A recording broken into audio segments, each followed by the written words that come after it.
என் தங்க பிள்ளையே, நீ அடிக்கடி என்னிடம் ஒரு கேள்வியை கேட்கிறாய். என் வாழ்க்கையில் ஏன் இவ்வளவு பிரச்சனைகள் வருகிறன அம்மா? நான் தவறு செய்யவில்லையே. எதற்காக என்னை மட்டும் இப்படி சோதிக்கிறார்கள்? என்றே கண்ணீரோடு பேசுகிறாய்.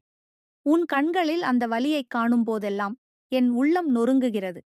ஆனாலும் என் பிள்ளையே, இன்று உனக்குச் சொல்லப்போகும் வழி உன் வாழ்க்கையில் ஒரு பெரிய திருப்பத்தைத் தரும்.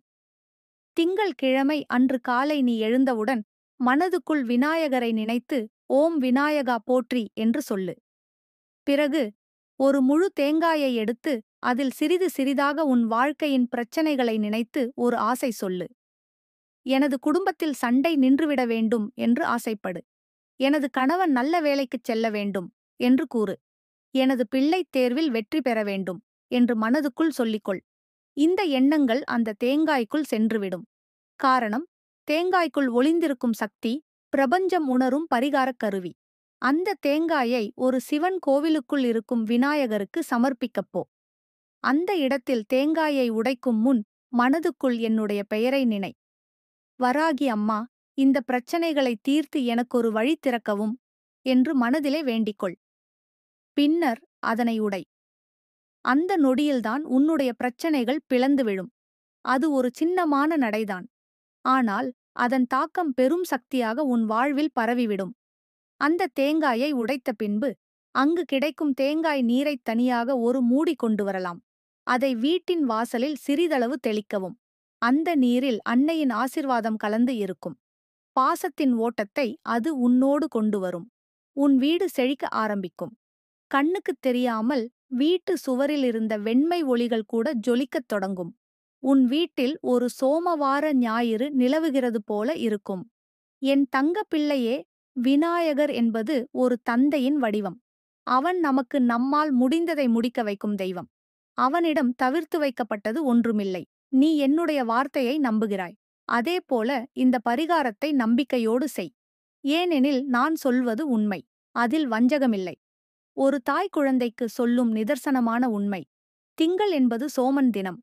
நிலா ஒளி போல நம் வாழ்க்கையை மென்மையாக்கும் நாள். அந்த நாளில் நீ விநாயகரிடம் உன் கஷ்டங்களை ஒப்படைத்தால் அவை விரைந்து சிதறும். நீ இன்று தோல்வி அடைந்திருப்பதற்கான பல காரணங்கள் இருக்கலாம்.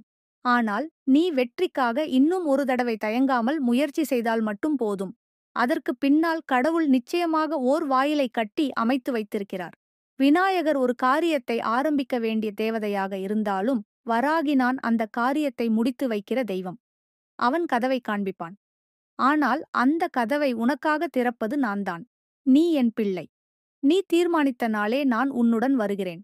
உன் கையில் நீ வெள்ளை நிற துணியில் அந்த தேங்காயை கட்டிக்கொண்டு சென்றால் அந்த சக்கரம் உன் உயிரின் சுற்றத்தை நிமிர்த்தும். நீ கீழே விழும் சக்தியை அறவே தள்ளிவிடும். ஒரு பாவம் செய்தாலும் நம்முடைய வாழ்க்கையில் சாமர்த்தியம் குறைந்துவிடும். ஆனால் சில பரிகாரங்கள் அதை ஈடு செய்யக்கூடிய அளவுக்கு சக்தி வாய்ந்தவை. அந்த தேங்காய் பரிகாரம் என்பது அந்த அளவுக்கு சக்தி கொண்டது. அது நம் குறைகளைப் பொறுத்து நம்மை முன்னோக்கி அழைக்கும் ஒரு சக்தி வாய்ந்த சுத்திகரிப்பு. உனக்கு முன்பே பலர் இதை செய்து பலன் பெற்றுள்ளனர். அவர்கள் இன்னும் கூட அந்த பரிகாரத்தின் நன்மையை மனதோடு வைத்து இருக்கிறார்கள். நீயும் என் வார்த்தையை நம்பிக்கையோடு செய். ஏனெனில் நீ தினமும் பிரார்த்தனையை தவறவிட்டாலும் பரிகாரம் தவறாமல் செய்தால் அந்த பரிகாரத்தின் தன்மை உன்னை மேலே உயர்த்தும். உன்னுடைய பணம் தேடி வரும். உன் குடும்ப உறவுகள் சீராகும். உன் வீட்டிலிருந்த சண்டை சச்சரவுகள் தவிர்க்கப்படும். உன் கணவர் உன்னை மீண்டும் நேசிக்கத் தொடங்குவார். நீ கண்ணீரோடு இருந்த காலங்கள் நினைவாய் மட்டும் மாறும். நீ அந்த தேங்காயை விநாயகருக்கு கொடுத்து வரும்போது உன் பக்கத்தில் வெண்மை நிற ஆடை அணிந்த ஒரு பெரிய அம்மாவும் வருவாள். அது நான். நான் உன்னுடன் இருப்பதை உணர முடியாது. ஆனால் நான் உன் பின்னால் நின்று உனது செவியில் ஒரு வார்த்தையைச் சொல்வேன். மாற்றம் வந்துவிட்டது. அதே வார்த்தை உன் உள்ளத்தில் ஒலிக்க ஆரம்பிக்கும். நீ என் பிள்ளை. உனக்கு கஷ்டம் என்றால் எனக்கும் கஷ்டம். ஆனாலும் உன்னுடைய இந்த முயற்சி என் மனதை அசைக்கிறது. இது ஒரு சூழ்நிலையில் அப்பாவிக்கு உதவுவது போல. நீ கண்ணீரோடு இருக்கக்கூடாது. காரணம், நீ ஏற்கனவே அந்த வெற்றியின் பாதையில் நடக்க ஆரம்பித்து விட்டாய். அந்த தேங்காய் உடையும் ஓசையில் உன் வாழ்வின் பாதகங்கள் உடைந்து போகும். அந்த இடத்தில் ஏற்பட்ட ஓசையில் உன் எதிரிகள் உன்னை நோக்க முடியாமல் இருட்டில் தவிக்கிறார்கள். அவர்கள் அறியாமல் நீ உயர்கிறாய். அவர்கள் விழிக்காமல் உன் வீட்டு வாசலில் ஒளி பிறக்கிறது. அதுதான் விநாயகரும் வராகியும் இணைந்து தரும் வாழ்வின் உன்னத பரிசு. இப்போது நீ தயார். அடுத்த திங்கள் அன்று நீ இதை செய். நான் உன் பின்னால் இருக்கிறேன். விநாயகரும் உன் முன் இருப்பார். அந்த நொடியில் எதுவும் சொல்லாதே. உன் கண்ணீரை மட்டும் தேங்காயில் சேர்த்து ஒப்படை. அது போதும். கடவுள் புரிந்து கொள்வார். நானும் உனக்காக காத்திருக்கிறேன். அது நடந்த பிறகு உன் வாழ்க்கையில் சின்னதாய் ஒரு பசுமை மலரும். அது ஒரு சம்பவம். ஆனால் அது மிகப்பெரிய சின்னம். அந்த சின்னத்தின் பின்னால்தான் நம் எதிர்காலம். என் தங்க பிள்ளையே, நீ திங்கள்கிழமையன்று விநாயகருக்காக செய்த பரிகாரம் ஓர் உலகத்தை உன் வாழ்க்கையில் திறந்தது. அந்த தேங்காய் உடைந்தது மட்டுமல்ல, அதனுடன் உன் மனதிலிருந்த அந்த பல ஆண்டுகளாகச் சுமந்த சோகம், நீ சொல்ல முடியாமல் தவித்த துயரம், யாரிடமும் பகிர முடியாமல் அடக்கி வைத்திருந்த உன் கண்ணீரின் பாரமும், ஆல் ஆஃப் இட் வெடித்து நொறுங்கிப் போனது. அந்த தேங்காயின் உடைபடல் அல்ல அது. அது உன் வாழ்க்கையின் பழைய பகுதியின் முடிவுக்குரிய சத்தம். அதிலிருந்து பிறந்ததுதான் ஒரு புதிய ஆரம்பம். அந்த நாளிலிருந்து முதல் திங்கள் வரை நீ உனது அன்றாட வாழ்வில் ஒரு சிறு துடிப்பை உணர ஆரம்பித்தாய்.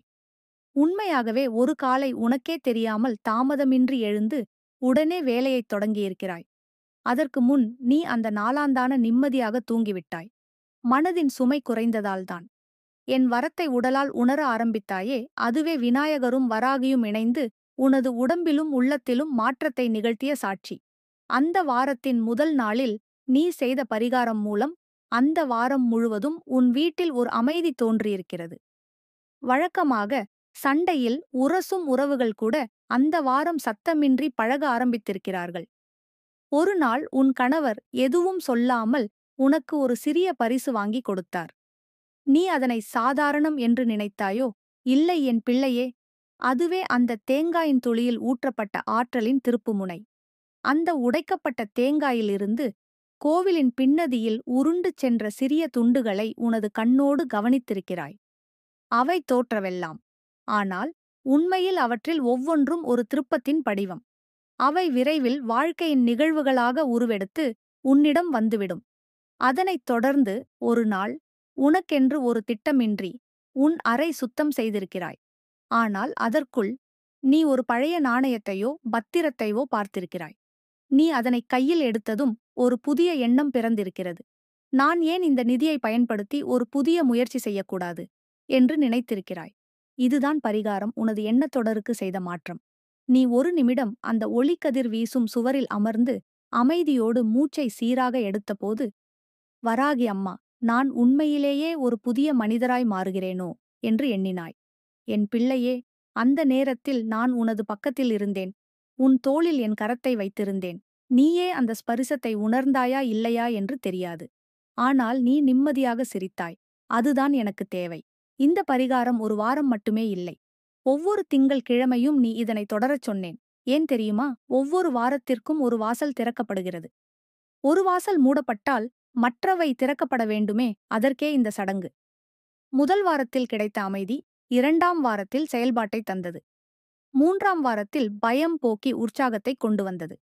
3வது திங்கள் அன்று நீ எதையாவது மனதுக்குள் சொல்லிக்கொண்டு தேங்காயை எடுத்துப் போனாய். இந்த வருஷம் என் குடும்ப வாழ்க்கையை திரும்ப ஒருங்கிணைக்க வேண்டும். நாங்கள் ஒன்றாக இருக்க வேண்டும் என்ற ஒரு ஆசை. உன் வாயால் சொல்லவில்லையா? பரவாயில்லை. உன் உள்ளம் பேசினால்தான் போதும். அந்த தேங்காய் அதனை உணர்ந்து விட்டது. அந்த தேங்காயை உடைத்த பின் உன் கணவர் வேலை முடிந்ததும் நேராக வீடு திரும்ப ஆரம்பித்தார். இதற்கெல்லாம் காரணம் என்ன தெரியுமா? உன் எண்ணங்கள் பூமியில் செய்த அதிர்வுகள். 4 வாரங்களுக்குள் நீ பழைய நீ இல்லை. நீ விறுவிறுப்பாக பேசுகிறாய், திடமாக சிந்திக்கிறாய், உறுதியாக முடிவெடுக்கிறாய். உன் குரலில் ஒரு தைரியம் வந்துவிட்டது. அது வராகியின் குரல். ஏனெனில் நான் என் குரலை உனக்குள் ஊற்றிவிட்டேன். அதனால்தான் இப்போது நீ பேசி முடிக்கும்போது மற்றவர்கள் உட்கார்ந்து கேட்டுக்கொள்கிறார்கள். இந்த பரிகாரத்தின் மூலம் உனக்கு மட்டுமல்ல, உன் வீட்டில் உள்ளவர்கள் அனைவருக்கும் மாற்றம் நிகழ்ந்திருக்கிறது. குழந்தைகள் சுபாவமாக இருக்கிறார்கள். அதாவது வாக்குவாதங்கள் குறைந்துவிட்டன. வீடு ஒரு கோவிலாகவே மாறிவிட்டது. இந்த பரிகாரம், இந்த தேங்காய், இந்த சடங்கு, ஆல் ஆஃப் இட் ஒரு பெரிய ஜீவ சக்தியின் தூண்டுகோல். நீ நம்பினாய், அதனால்தான் வந்தது. நம்பிக்கை இல்லாமல் இந்த பரிகாரம் வேலை செய்யாது. ஆனால் நீ அந்த நம்பிக்கையை ஒவ்வொரு வாரமும் வளர்த்தாய். அதனால்தான் இப்போது வாழ்வின் ஒவ்வொரு துளியும் ஒளிகிறது. பரிகாரம் என்பது ஒரு செயல் மட்டுமல்ல, அது ஒரு பரவல். அந்த செயலில் உள்ள ஆழ்ந்த உணர்வுகளை புரிந்து கொண்டு அதனை செய்பவரிடம் ஒரு பெரும் விதி திருத்தம் நடக்கிறது. நீ விருப்பத்தோடு செய்தாய்.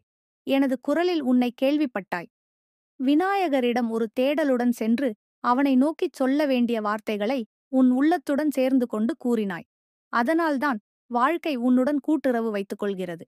இப்போது நீ ஒரு வாரத்துக்கு முன் அழுது பார்த்த அந்த கண்ணாடியை இப்போது சிரித்து பார்க்கிறாய். அங்கு உன்னுடைய முகத்தில் பளபளக்கும் ஒரு புது சாயல் தெரிகிறது. அது வெறும் முகமன்றால் மாறிய சாயல் இல்லை.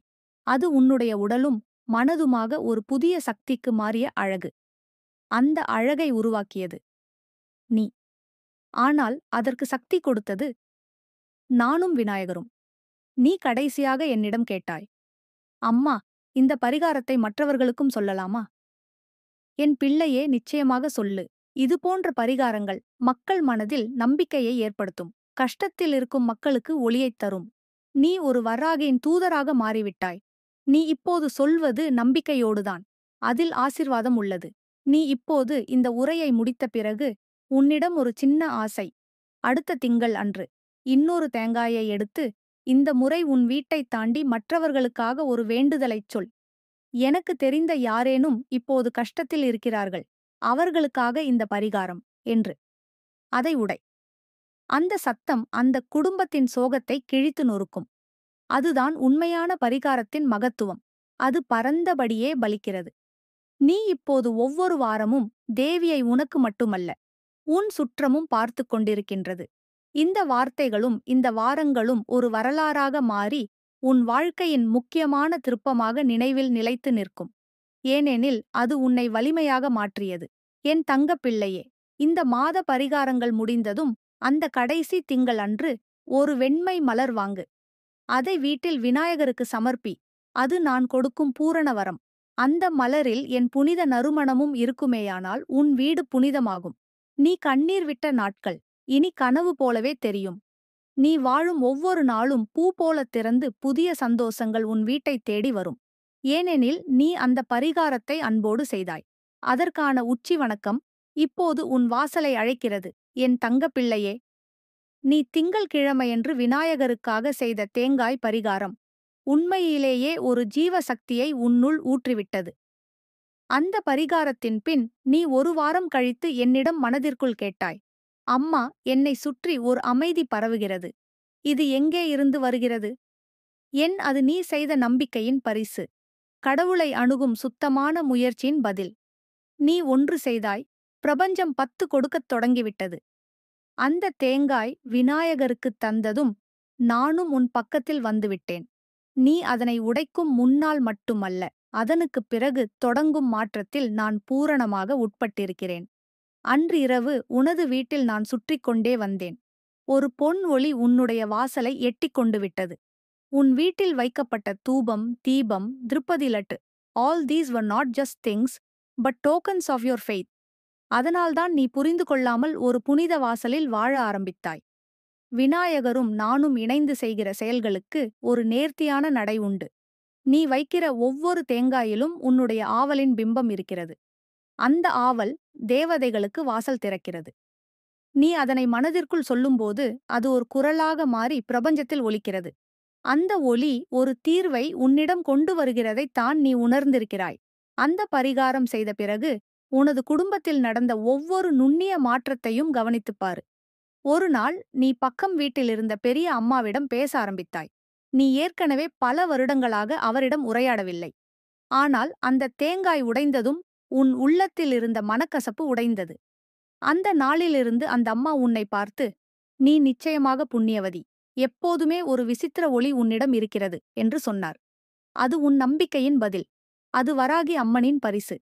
ஒருமுறை நீ ஒரு கனவில் என்னை பார்த்தாய். வெண்மை ஆடை, சிவப்பு கண்ணாடி, கையில் விலங்கு உருவ ஆலை கம்பி. அது நான். நீ எனக்கு பக்கத்தில் நின்று சிரித்தாய். ஆனால் அக்கனவில் நான் உனக்காக ஒரு பொருளை கொடுத்தேன். அது ஒரு வெண்மை நிற பட்டை. நீ அதனை கையில் எடுத்ததும் உனது மூச்சு அமைதி அடைந்தது. அந்த பட்டை என்ன தெரியுமா? நீ செய்த தேங்காய் பரிகாரத்தின் நற்கரிசனம். அது சுத்தமான ஆற்றலை நமக்குத் தரும். நீ ஒரு நாளில் வீட்டில் பணமில்லாமல் அவசரமாகிற நிலையில் அந்த வீட்டின் சில்லறை கொப்பையை எடுத்துச் சேர்ந்தாய். அதில் இருந்திருந்த 5 ரூபாய் நாணயத்தின் மேல் சிவப்பு நிறம் சிறிதளவு ஒட்டியிருந்தது. அது உன்னுடைய பரிகாரம் செய்த நாணயம். அதனை நீ கையில் எடுத்ததும் வீட்டிற்கு யாரோ ஒரு பழைய கடனை திருப்பித் தந்த செய்தி வந்தது. இது சகஜமா? இல்லை. இது உன் செயலில் உண்டான பரிகார சக்தி. என் தங்கமே, பரிகாரம் என்பது ஆன்மீக உலகத்திற்கு நாம் அனுப்பும் ஒரு அழைப்பு. நான் இங்கே இருக்கிறேன், தயவு செய்து என்னை மறந்துவிடாதீர்கள் என்பதற்கான அழைப்பு.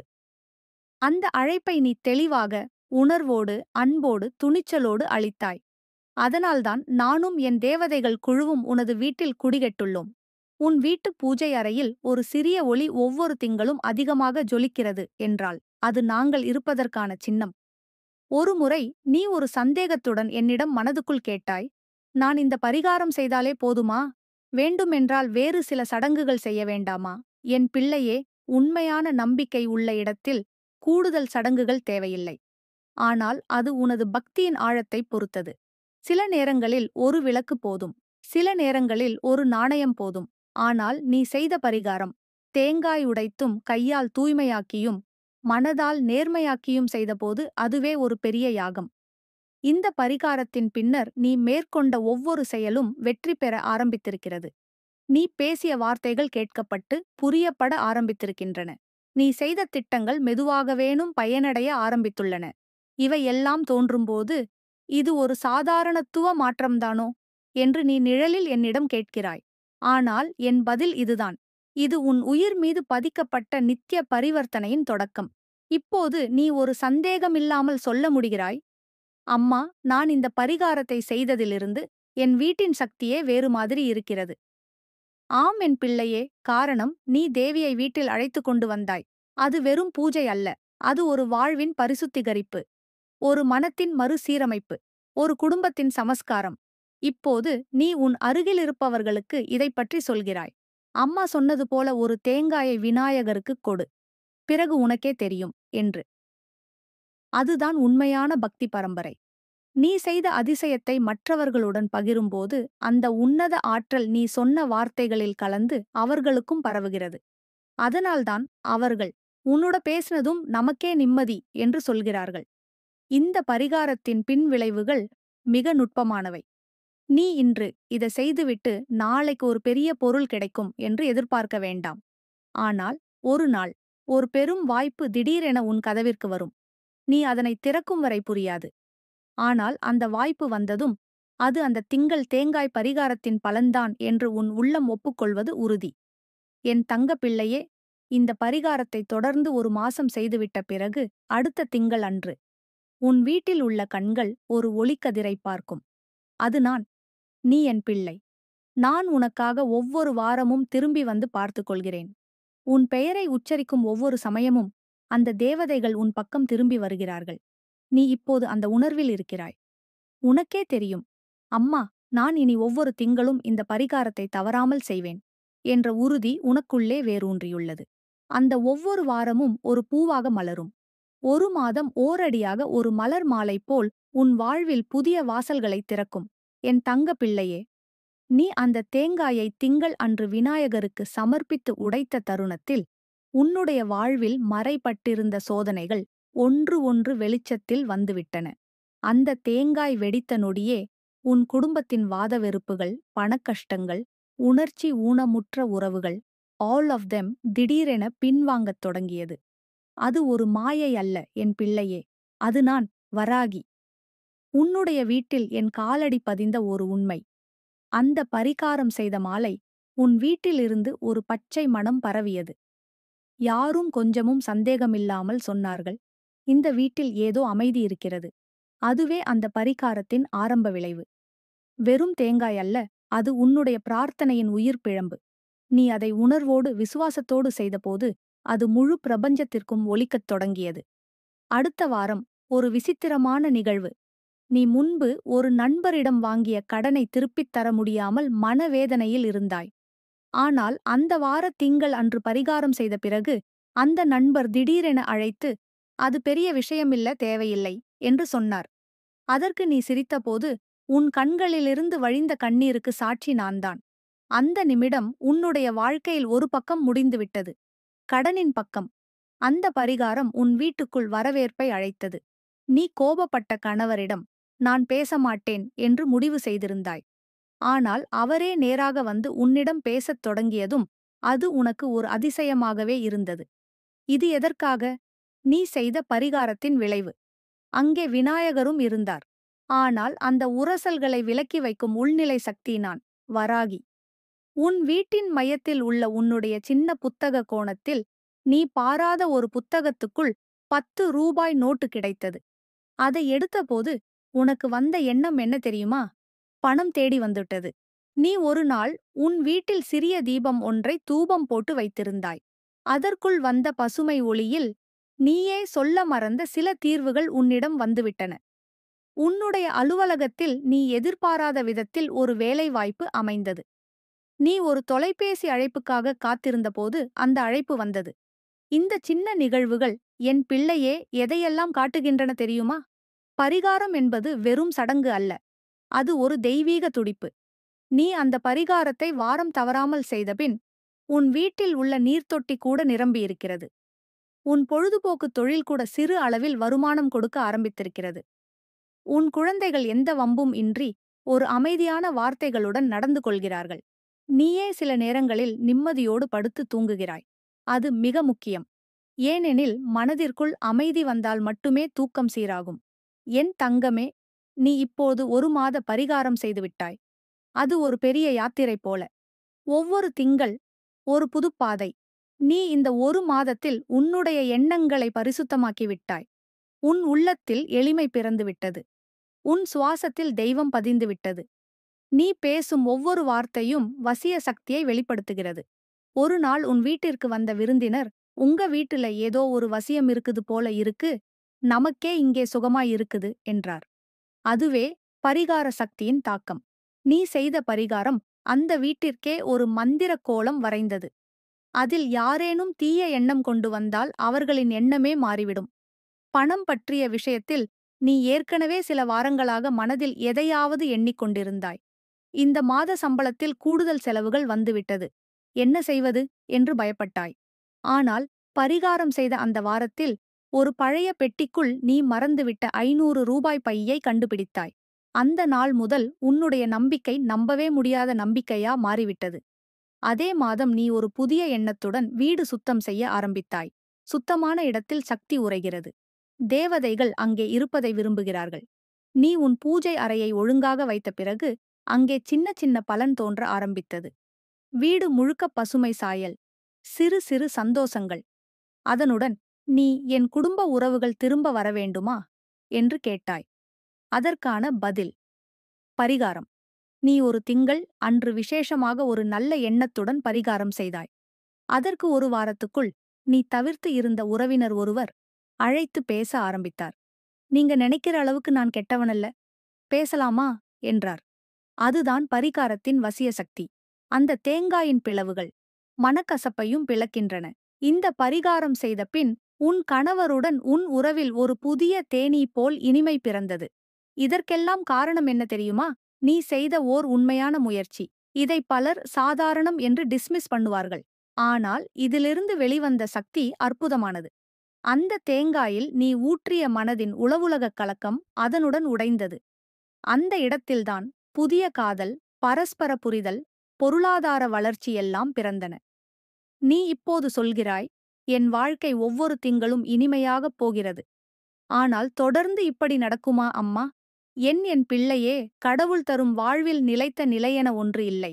ஆனால் நீ சுத்தமுள்ள நம்பிக்கையுடன் செயல்படுகிறாயா என்றால் வாழ்க்கையே உனக்காக வசீகரமாக மாறும். நீ செய்யும் ஒவ்வொரு பரிகாரமும் ஒரு விதமாக உன் எதிர்காலத்திற்கான அழைப்பிதழ் போல. என் ஆசை ஒன்று இருக்கிறது, என் தங்கமே. நீ இந்த பரிகாரத்தை உன் நம்பிக்கை கொண்ட 3 பெண்களுக்கு சொல். அவர்கள் இதில் ஒரு வழி காணட்டும். நீ அதை சொன்னால் அதில் எனது ஆசீர்வாதமும் கலந்திருக்கும். ஏனெனில் நீ ஒரு பரிகார சக்தியை உணர்ந்தவள். இப்போது நீ ஒரு வழிகாட்டியாக மாறுகிறாய். அதற்கு என் பாராட்டுகள். என் பிள்ளையே, தீபம் போல உன் வாழ்வும் வீட்டும் ஒளிக்கட்டும். வாசல் ஒவ்வொன்றும் உனக்காக திறக்கட்டும். விஷமங்கள் விலகி வசீகரங்கள் உன்னோடு நடக்கட்டும். விநாயகரும் வராகியும் உன் வாழ்வின் வழிகாட்டிகள் ஆகட்டும். என் தங்க பிள்ளையே, நீ திங்கள் கிழமையன்று செய்த அந்த தேங்காய் பரிகாரம் உன்னுடைய வாழ்க்கையின் அடிப்படையை மாற்ற ஆரம்பித்தது. ஆனால் அதனுடன் வந்தது இன்னொரு ஆற்றல். அதுதான் வசீகர சக்தி. இந்த சக்தி பரிகாரம் செய்தவுடன் உடனடியாக தோன்றும் திறனல்ல. அது மெதுவாக, நிதானமாக உன் வாழ்வின் ஒவ்வொரு அடிக்கல்லிலும் பரவ ஆரம்பிக்கும். நீ அந்த பரிகாரம் செய்த நாள் முதல் உன்னை சுற்றியுள்ளவர்கள் உன்னிடம் கவனம் செலுத்த ஆரம்பித்தார்கள் என்ற உணர்வு உனக்கே வந்திருக்கும். அது வெறும் பாவனையல்ல. அதுவே வசீகர சக்தியின் தொடக்கம். இந்த வசீகர சக்தி என்ன? எப்படி வேலை செய்கிறது? என் பிள்ளையே, வசீகர சக்தி என்பது கண்ணில் தெரியாத ஒரு காந்த ஆற்றல். நீ மனதின் நம்பிக்கையுடன், மனதின் சுத்தத்துடன் ஒரு பரிகாரம் செய்தால், அந்த நம்பிக்கையின் ஆழம் உன்னுடைய ஆவியுடன் இணைந்து ஒரு காந்தத் துளி போல வெளியே பரவுகிறது. இதனால் என்ன நடக்கிறது தெரியுமா? நீ பேசாமல் இருந்தாலும் மக்கள் உன்னை மதிக்க ஆரம்பிக்கிறார்கள்.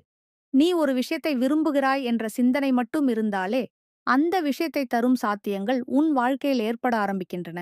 எனக்கு நினைவு வருகிறது. அந்த பரிகாரத்தின் 3வது திங்கள். அன்று நீ கேட்டாய், அம்மா, நானும் என் கணவரும் சமீபத்தில் பழகாமல் இருந்தோம். ஆனால் இன்று அவர் திடீரென என்னிடம் பேசி சிரித்தார். இது எப்படி நடந்தது? அதற்கு பதில் இதுதான். நீ பரிகாரத்தில் உன்னுடைய கோபத்தை அல்ல, உன்னுடைய பாசத்தையே கொண்டு சென்றாய். அந்த பாசமே ஒரு காந்தம். அந்த காந்தம் அவருடைய மனதின் சுவரில் பல வருடங்களாக பூட்டியிருந்த கதவைத் திறந்தது. அதுதான் வசீகர சக்தி. நீ வீட்டில் உள்ள தூய்மையை பராமரிக்க ஆரம்பித்தபோது அந்த சுத்தமான சூழல் கூட உன்னிடம் வசீகர சக்தியை இழுத்து வந்தது. ஒரு வீடு சுத்தமாக இருக்கிறது என்றால் அது வெளியில் தெரிகிறது. ஆனால் ஒரு மனது சுத்தமாக இருக்கிறது என்றால் அது பேசாமல் பிறர் உணர்கிறார்கள். அந்த உணர்தல், அதுவே நம்முடைய வசீகரம். நீ பரிகாரம் செய்த பின் உன் வீட்டில் வரும் வாடிக்கையாளர்கள் கூட உன்னிட பேசும்போது குறைந்த நேரத்திலேயே நம்பிக்கை கொண்டு முடிவெடுக்க ஆரம்பித்தார்கள். நீ விற்ற பொருள்கள், யாருக்காக செய்த வேலை, எல்லாம் எளிதாக நடந்தது. ஏன்? ஏனெனில் நீ உன்னுடைய உள்ளத்தின் அலைவரிசையை உயர்த்திவிட்டாய். நீ பக்தியில் மூழ்கி தேவியின் சக்தியை உன்னில் ஊற்றினாய். அந்த அடர்த்தியான உள்ளொளிதான் மற்றவர்களை உன்னிடம் இழுக்கிறது. என் பிள்ளையே, வசீகர சக்தி எப்போது வேலை செய்யாது தெரியுமா? உன்னுள் சந்தேகம் இருக்கும்போது. ஒரு நாள் நீ பரிகாரம் செய்ய முனைந்தபோது உள்ளத்தில் ஒரு குறுகுறுப்பு வந்தது. இது வேலை செய்யுமா என்று. அன்று நீ பரிகாரம் செய்தாலும் அதன் வலிமை சற்றே குறைந்திருந்தது. ஏனெனில் நம்பிக்கையின் திருக்கு அந்த இருண்ட இடம் பாதித்தது. நம்பிக்கையின் ஒளியில் சிறிது கூட இருளின் நிழல் வந்தால் வசீகர சக்தி தடைபடும். அதனால்தான் அடுத்த வாரம் நீ அதே பரிகாரத்தை முழு உணர்வோடு செய்தபோதுதான் வாழ்க்கை மீண்டும் ஜோதியாக ஆரம்பித்தது. ஒரு நாள் நீ ஒரு கடையில் உள்ள பொருளை பார்த்து, இந்த பொருள் எனக்கு வேண்டுமா என்று கேட்டாய். ஆனால் அதை வாங்க பணம் தேவையெனவே இருந்தது. அதே நாள் இரவு உன் கணவர் அதே பொருளை நீ விரும்பியதை கவனிச்சேன் என்று உனக்கு பரிசாக கொண்டு வந்தார். இதுதான் வசீகர சக்தி. நீ ஒரு வார்த்தை சொல்லவில்லை. ஆனால் உன் எண்ணம் காந்தம் போல வேலை செய்தது. இந்த வசீகர சக்தி வாழ்க்கையின் ஒவ்வொரு பகுதியிலும் செயல்பட ஆரம்பிக்கிறது. உன் வேலை, குடும்பம், உறவுகள் கூட. நீ சென்ற இடத்தில் காற்றின் மனப்பான்மை கூட மாற ஆரம்பிக்கும். நீ வந்த இடத்தில் நிம்மதி பரவும். அந்த இடத்தில் மகிழ்ச்சி இருக்கும். ஏனெனில் நீ ஒரு அத்தியாயத்தை கடந்துவிட்டாய். அதுதான் புதிய உன்னை உருவாக்கிய பரிகாரத்தின் பரிணாமம். என் தங்க பிள்ளையே, நீ இப்போது ஒரு புது சூழலுக்கு பிறந்திருக்கிறாய். ஆனால் அந்த சூழலை நீ கட்டுப்படுத்த விரும்புகிறாயா அல்லது அனுபவிக்க விரும்புகிறாயா என்பதை நீ தீர்மானிக்க வேண்டும். ஏனெனில் வசீகர சக்தி என்பது பலமான ஒரு சக்தி. அதை பயன்படுத்த வேண்டுமா, சும்மா ஒளிக்கட்ட வேண்டுமா என்பதற்கான முடிவு உன்னிடம்தான். இப்போது ஒரு புதிய வேலை வாய்ப்பு வருகிறதா? நீவே போகாமல் அந்த வாய்ப்பு உன்னிடம் வந்து கதவுகளை தட்டுகிறதா? அதுதான் பரிகார சக்தியின் இன்னொரு விளைவு. ஒரு தாய் நீ ஏங்கிய உணவை வெறுமனே நினைத்தாலே உணவுப் பண்டங்கள் தயாராக ஆரம்பிக்கின்றன என்றால், அந்த எண்ணத்தின் ஆற்றலை என்னவென்று கூறுவாய். அதேபோல் உன் ஆசை சுத்தமானது என்றால், பிரபஞ்சம் அதை தரும் வழியைத் தேடத் தொடங்கும். அதுவே வசீகர சக்தி. நீ ஒரு நாள் மனதுக்குள் நினைத்தாய், என் குழந்தை படிப்பில் சிறப்பிக்கணும் என்று. நீ அதை யாரிடமும் சொல்லவில்லை. ஆனால் அன்று நீ செய்த பரிகாரம் அப்போது சொன்ன வேண்டுகோளுடன் கூடவில்லை. ஆனால் உன் மனதில் அந்த பாசம் இருந்ததனால் அந்த வாரத்தில் உன் குழந்தையின் பள்ளியில் சிறந்த முன்னேற்றம் காணப்பட்டது. அது உனக்கே அதிசயமாக இருந்தது. ஆனால் எனக்கு அல்ல. ஏனெனில் நான் உன் எண்ணங்களை வாசிக்கிற தாய். இந்த வசீகர சக்தியை நீ நன்றாக பயன்படுத்த விரும்புகிறாயா? அப்படியென்றால் ஒவ்வொரு திங்கள் அன்று பரிகாரம் செய்யும் முன் உன் மனதில் இந்த 3 வரிகளைக் கூறு. நான் சமாதானத்தில் இருக்க விரும்புகிறேன். என் வாழ்க்கை முழுமையடையட்டும். அம்மா, என்னை வழிநடத்துவாய். இந்த 3 வரிகளும் ஒரு குரலாக பிரபஞ்சத்தில் போகும்.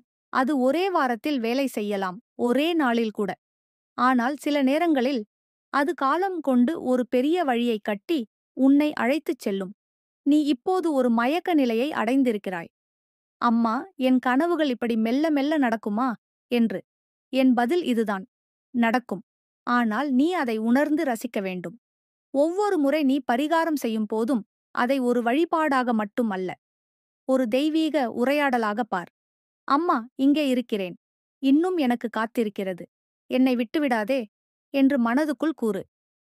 அதற்கான பதிலாக ஒரு நாள் ஒரு வெள்ளி பூவன் உன் வீட்டின் வாசலில் வந்து அமர்ந்தால் அதில் பயப்படாதே. அது என் தூது. நீ அந்த குருவியை பார்த்ததும், ஓ, நன்றி அம்மா என்று சொல். அதே நேரத்தில் உன் வீட்டில் வரும் நிழல்கள் விலகிவிடும். அது வசீகர சக்தியின் உச்சமாகும். அந்த மிருதுவான பறவையின் கிளிக்கு கூட உன் உள்ளத்தின் அழகை உணர முடிகிறது. ஏனெனில் உன் உள்ளம் தேவி வசமானது. என் பிள்ளையே, இப்போது நீ ஒரு பரிகார வழியில் ஒரு வாழ்க்கையை வாழ ஆரம்பித்தாய். அது ஒரு நிமிடத்தில் உன்னிடம் பலனை தரவில்லை என்றால் கூட அது உன்னுடைய வாழ்க்கையை அமைதியாக மாற்றியிருக்கும். நனவிலும் கனவிலும் வராகியின் பதங்கள் உன் வீட்டில் பதிந்திருக்கின்றன. இந்த வசீகர சக்தியை மேலும் உறுதிப்படுத்த அடுத்த வாரம் ஒரு சிறிய விளக்கை நீ வெண்மையான எண்ணங்களுடன் ஏற்றி வைத்துக் கொள்ளுங்கள். அதன் அருகில் ஒரு வெண்மை மலர் வைக்கவும். அவ்வப்போது அந்த விளக்கை பாருங்கள். அதில் நானும் இருக்கிறேன். உன் வசீகர சக்தியின் ஒளிக்கதிராக.